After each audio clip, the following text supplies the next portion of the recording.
Vamos a empezar a leer otro libro que es por el pastor Miguel Núñez, que se titula Una iglesia conforme al corazón de Dios, segunda edición. Cómo la iglesia puede reflejar la gloria de Dios. Vamos a empezar por la introducción. La primera vez que pensé en el título de este libro, Una iglesia conforme al corazón de Dios, tuve dudas. Temí que algunos, antes de leerlo, pudieran pensar que el autor usa este nombre creyendo que él pastorea la iglesia ideal, libre de los errores típicos de las demás iglesias. Por eso quiero dejar claramente establecido desde el principio que nuestra iglesia está muy lejos de ser la iglesia modelo. Si lo creyéramos, esa sola idea nos descalificaría para escribir sobre este tema y sobre todo con este título.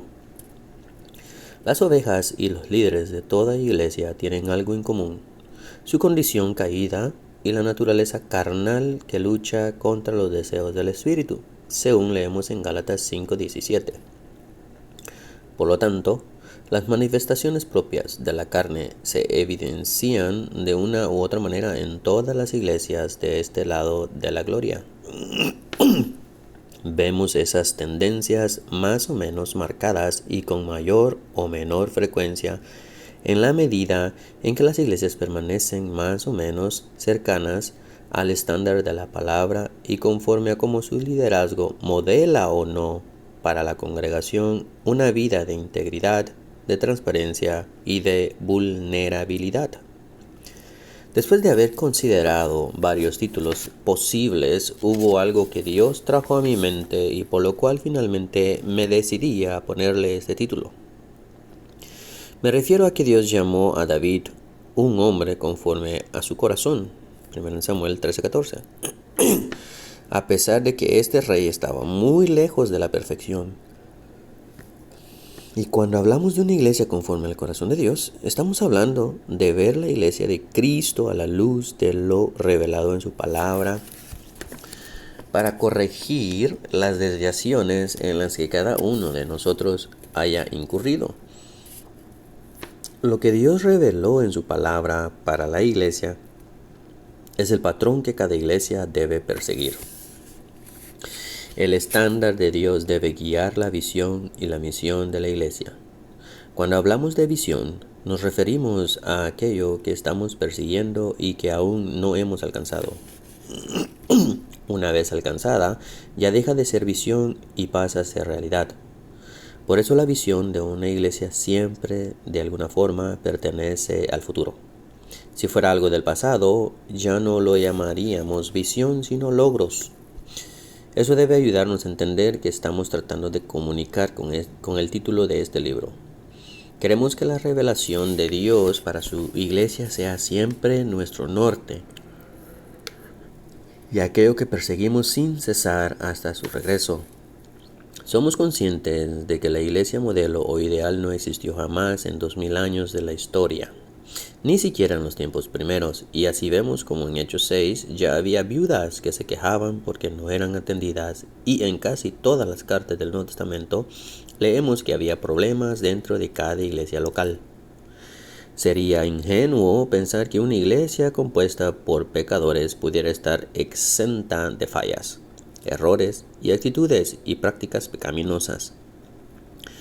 Para encontrar esa iglesia tenemos que esperar hasta la consumación de los tiempos y la reunión de los redimidos de nuestro Dios en los cielos. Con esto no queremos decir que cada iglesia está tan mal parada como la otra. Sabemos que siempre hubo iglesias apóstatas, iglesias inmaduras con personas a las que Pablo llama carnales, en 1 Corintios 3:1, e iglesias como la de Tesalónica, a la que Pablo alienta a seguir haciendo las cosas que ya venían haciendo. Y vosotros vinisteis a ser imitadores de nosotros y del Señor, habiendo recibido la palabra en medio de mucha tribulación, con el gozo del Espíritu Santo, de manera que llegasteis a ser un ejemplo para todos los creyentes en Macedonia y en Acaya. Porque saliendo de vosotros la palabra del Señor ha resonado no solo en Macedonia y Acaya, sino que también por todas partes vuestra fe en Dios se ha divulgado, de modo que nosotros no tenemos necesidad de hablar nada. Primera de Tesalonicenses 1, 6 al 8. Parece que esta iglesia había entendido lo que implica ser una iglesia conforme al corazón de Dios, y a pesar de sus imperfecciones, Pablo les dice en este momento de su historia: no tenemos necesidad de hablar nada, nada que corregirles, ni nada que reprocharles. No tenemos los detalles de cómo la iglesia de Tesalónica llegó a ser lo que fue, pero sin lugar a duda, una de las razones principales fue la característica que Pablo resalta en esta carta.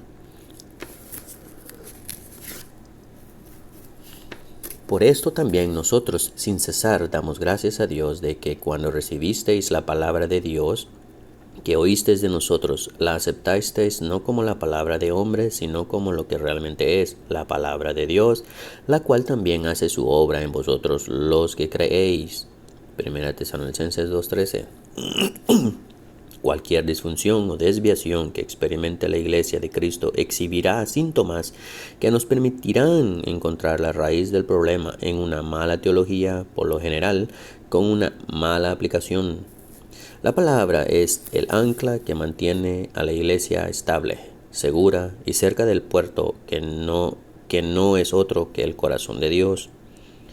Al observar el desarrollo de las iglesias, es frecuente que se enfermen durante sus primeros años de crecimiento, lo cual requerirá un trabajo continuo de revisión, confesión, arrepentimiento y redirección. Las iglesias son plantadas y comienzan a crecer, y durante ese proceso cometen muchos errores por inmadurez, como ocurre con los niños y jóvenes durante su proceso de crecimiento y maduración.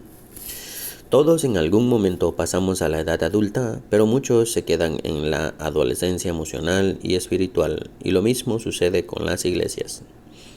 Si bien es cierto que la perfección es inalcanzable en este momento de la historia redentora, no es menos cierto que la palabra nos llama a ser maduros, Efesios 4:13. Con esta idea en mente, quisimos escribir un libro que contribuyera a la madurez espiritual de las iglesias, y eso va a requerir mucho más que un mero conocimiento. Sabemos por la misma palabra que no basta con abrazar la ortodoxia, es necesario también tener una ortopraxis, es decir, una práctica correcta de lo que el texto bíblico enseña. La práctica hizo daño de distintas maneras a muchas iglesias de Cristo. Por ejemplo, podemos predicar la doctrina correcta, pero no vivir de acuerdo con ella. Esto debilita la autoridad de la palabra frente a ese pueblo que escucha, aunque no merma su poder porque tiene el respaldo de Dios. Y le resta credibilidad al liderazgo que la dirige. Tenemos que evitar convertirnos en buenos oidores sin nunca llegar a ser buenos hacedores, como nos advierte el apóstol Santiago en su carta de Santiago 1:22. También podemos incurrir en el error de tener una buena exposición de la palabra y un correcto entendimiento de la práctica, pero no ser cuidadosos al aplicar el estándar de Dios dentro de nuestras iglesias, sobre todo cuando éste se aplica de manera selectiva, a unos sí y a otros no. Esto fue motivo de descontento, salidas y divisiones en muchas de las congregaciones de los santos. Por otro lado, la ortodoxia y la ortopraxis de la doctrina se benefician mutuamente cuando van acompañadas de un liderazgo transparente y que no teme ser vulnerable ante el pueblo de Dios. Esa es la esencia de la humildad, de la no pretensión y la forma clara de transmitir a las ovejas del mensaje de que nosotros tampoco hemos arribado a la meta. Cuando esto falta, la congregación llega a la conclusión errada de que sus líderes no tienen debilidades. Por eso no se sienten estimulada a la confesión de sus pecados, pues nunca oyó a sus líderes hablar de sus propios pecados. La congregación se convierte en un pueblo que vive con la idea de que yo estoy bien y tú estás bien. por usar el título de ese libro no cristiano que años atrás alcanzó gran éxito en la sociedad secular. Todo esto a menudo contribuye a que las congregaciones tengan ideas muy erradas de sus líderes y tiendan a vernos como personas casi infalibles. Nosotros los líderes hemos contribuido a esa imagen al no compartir nunca nuestras debilidades, errores y hasta nuestros temores con los miembros de nuestras iglesias. Sin embargo, con el tiempo, dejamos ver nuestras grietas y cuando nuestras ovejas las descubren, se desilusionan y muchas de ellas hasta dejan que su fe se enfríe. Peor aún, cuando los líderes no compartimos nuestras debilidades y jamás pedimos perdón, el pueblo de Dios crece sin confesar sus pecados. No hay arrepentimiento en sus vidas porque nunca lo vieron modelado desde el púlpito. Esto hace mucho daño al pueblo de Dios, pues no experimenta el poder purificador del Espíritu de Dios debido a su falta de arrepentimiento. Este libro de ninguna manera representa la última palabra en materia de eclesiología, sino que más bien se presenta a la comunidad de creyentes con el deseo de contribuir a la formación de un pueblo que honre a nuestro Dios, de manera que su nombre no sea blasfemado entre los incrédulos a causa de nosotros. Romanos 2:24.